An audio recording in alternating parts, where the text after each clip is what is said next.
मुद्दा महाराष्ट्रामध्ये सुरुवातीला बातमी आहे महाराष्ट्रातील सत्ता संघर्षावरती आजपासून सलग 3 दिवस पुन्हा एकदा सर्वोच्च न्यायालयामध्ये 5 न्यायाधीशांच्या घटनापीठापुढे सुनावणी होते। त्यामुळे राज्यातील सत्ता संघर्षावरती लवकरच निर्णय येण्याची शक्यता आहे।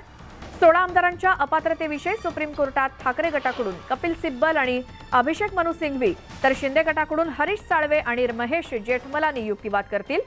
निवडणूक आयोगाने शिवसेना आणि त्यांचं धनुष्यबाण हे चिन्ह शिंदे गटाला देण्याचा निर्णय घेतलाय।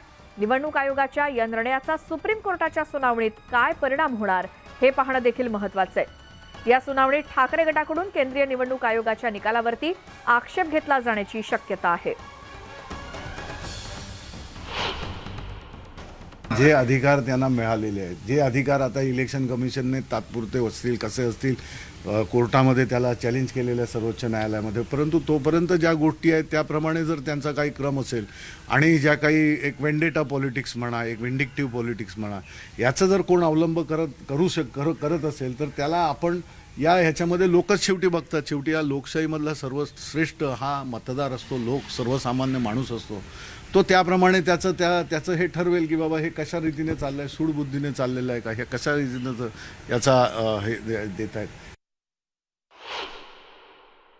या देशातली न्यायालय, या देशातल्या सर्व यंत्रणा या गुलाम म्हणून काम करताना आपण पाहतो।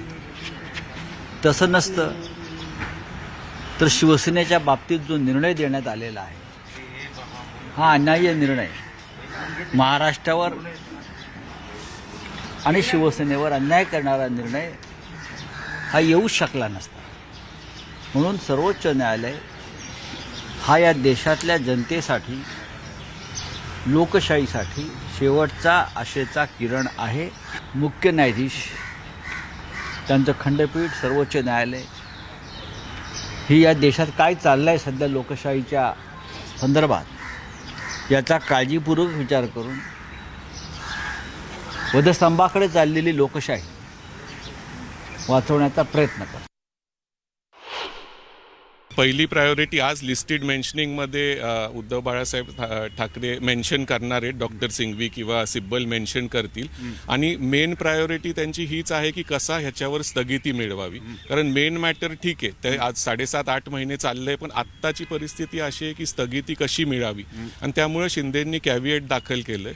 तर शिंदे गटाचा प्रयत्न असेल की त्यांनी काही करून ही स्थगिती मिळू नये, तर ते कोर्टावर आहे। कोर्ट एखाद्या वेळेस त्यांना म्हणू शकतं की नियमाप्रमाणे इलेक्शन कमिशनचं अपील आहे दिल्ली हायकोर्टात आहे, ते एक, किंवा ते म्हणू शकतं ठीक आहे आम्ही ऐकू, आज ऐकू, नंतर ऐकू, किंवा ते म्हणू शकतात आम्ही एखाद्या दुसऱ्या बेंचला ते मॅटर देऊ।